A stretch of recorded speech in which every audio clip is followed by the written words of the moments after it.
Graça e paz do Senhor Jesus. Vamos continuar hoje o livro de Mateus, capítulo 8. Eu parei ontem no versículo 13 e hoje nós vamos continuar, aliás, no versículo 17, quando o profeta Isaías profetizou a respeito de Jesus. E diz: quando Jesus viu a multidão ao seu redor, deu ordem para que atravessassem para o outro lado do mar. Quando você encontrar Jesus verdadeiramente, você vai passar para o outro lado.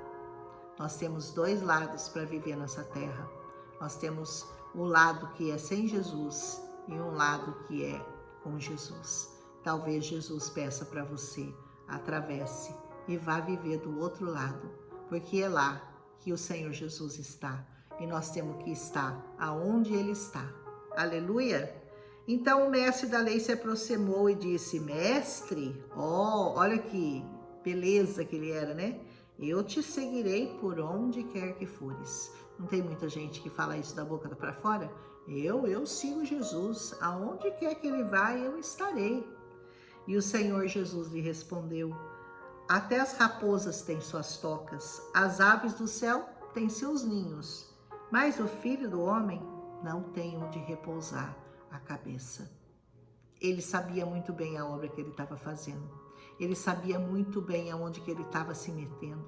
Ele conhecia o coração dos homens e ele sabia que não havia lugar, espaço para ele naqueles corações. O Senhor sabe muito bem hoje onde há espaço para ele estar e aonde não há espaço para o Senhor estar vivendo.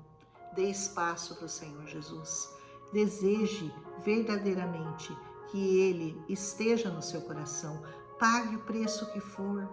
Não importa o que você vai deixar por causa do Senhor, não importa. Permita que o Senhor encoste a sua cabeça no seu colo, que Ele repouse a cabeça sobre você, sobre a sua vida e sobre a vida daqueles que você ama. Amém? E Jesus respondeu: as raposas têm... Já foi. Outro discípulo lhe disse: Senhor, deixa-me ir primeiro sepultar meu pai. Primeiro eu vou cuidar das coisas dessa terra. Depois eu vou te seguir. Primeiro eu tenho que cuidar de um enterro, de um velório.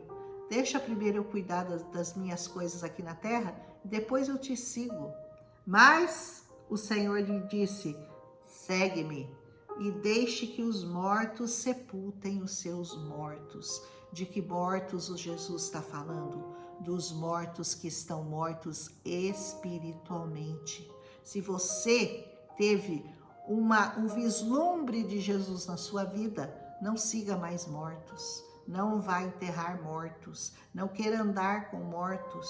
Eu estou falando de mortos espirituais. O Senhor estava falando desses mortos espirituais. Nós precisamos, a hora que o Senhor nos chama, segui-lo imediatamente. E deixe que os mortos andem em bando, um com o outro. Nós vamos seguir aqueles que têm vida, e vida em abundância. E vida em abundância só existe em Jesus. Amém? E entrando ele no barco, ele ia para o outro lado, lembra? Seus discípulos o seguiram. Quando o Senhor entrar no barco, entra junto com ele no barco, viu? Pode entrar sossegado, porque esse barco aí tem garantia. Se você entrar num outro barco furado, certamente você vai afundar. Só entre no barco em que Jesus estiver. Aleluia! De repente veio uma violenta tempestade e abateu-se sobre o mar, de forma que as ondas inundavam o barco. Jesus, porém, dormia.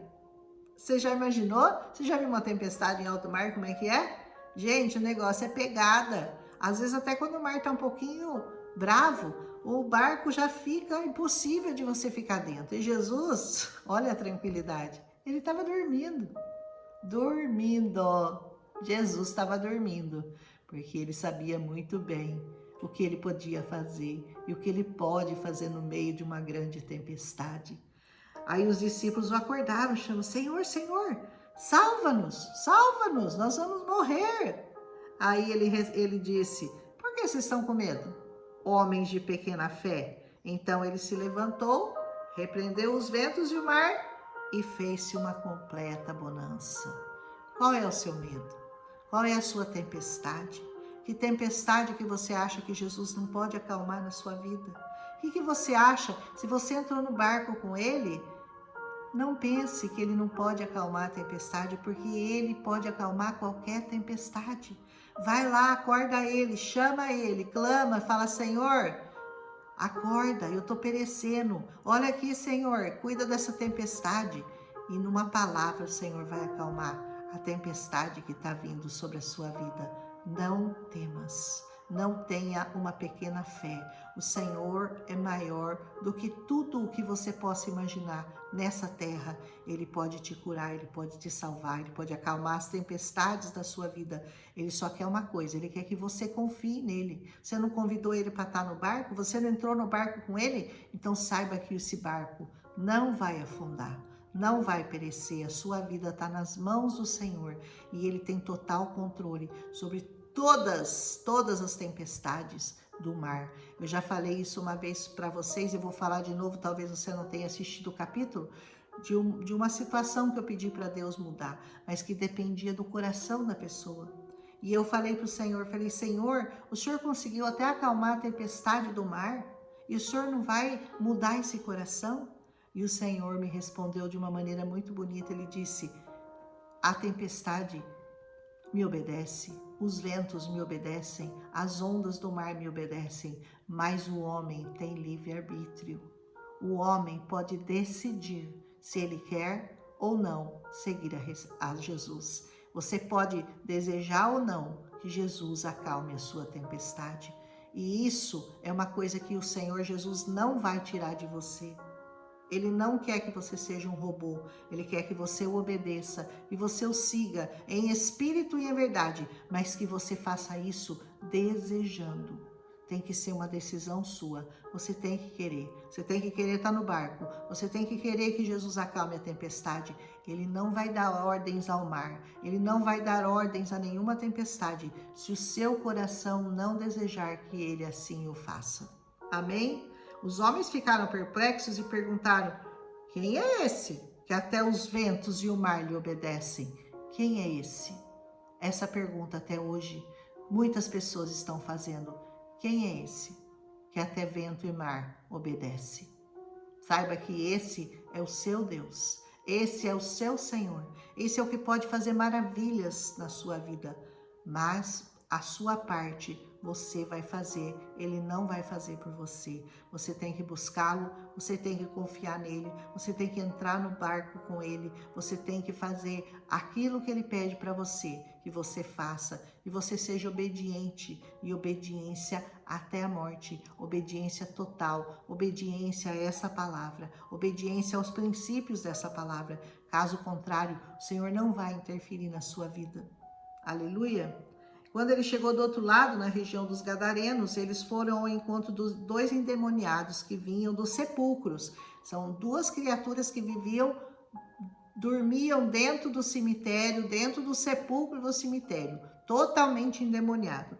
Eles eram tão violentos que ninguém podia passar por aquele caminho. Todo mundo que passava ali, eles batiam, eles agrediam, eles atacavam. Então eles gritaram, de longe viram Jesus, né? Que queres conosco, Filho de Deus? Vieste aqui nos atormentar antes do devido tempo? Olha o diabo, né? Já está me atormentando, nem chegou o seu tempo ainda. A essa certa distância deles estava passando uma grande manada de porcos, porque os gadarenos, eles criavam porcos. Jesus, é lógico que os judeus, eles não comem porcos, então essa região dos gadarenos não era de Israel, era dos gadarenos. Os demônios imploravam a Jesus: se o Senhor nos expulsar, nos manda entrar naquela manada de porcos, porque os demônios precisam de corpos para eles poderem habitar. Que não seja o meu, que não seja o seu, né? Que seja nos porcos desse mundo e não em nós, aleluia. E ele disse: vai. E aí os demônios saíram e entraram nos porcos. Toda a manada fez o quê? Atirou-se no precipício em direção ao mar e morreu afogada. É isso que vai acontecer com os demônios que atormentam você. É isso que vai acontecer com tudo aquilo que perturba a sua paz nessa vida. Eles serão atirados ao mar. lançados ao mar, numa manada de porcos, ou em qualquer outro bicho, em qualquer outra coisa, menos na sua vida, porque aqueles 2 endemoniados foram imediatamente libertos daqueles demônios. Os que cuidavam dos porcos fugiram, foram à cidade e contaram tudo, inclusive o que aconteceu a esses endemoniados. Toda a cidade saiu ao encontro de Jesus, e quando ouviram, suplicaram-lhe que saísse do território deles. Por que eles suplicaram que saísse do território deles? Ele não havia curado os endemoniados? Eles não tinham ficado libertos?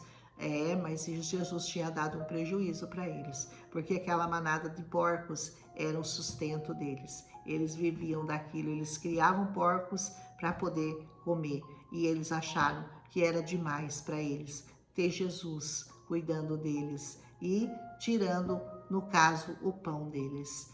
Muitas coisas nós vamos ter que deixar por causa de Jesus. Talvez bens, talvez propriedades, talvez o nosso amor ao dinheiro, a nossa economia na poupança, porque nós vamos ter o nosso coração propenso a dar ao Senhor.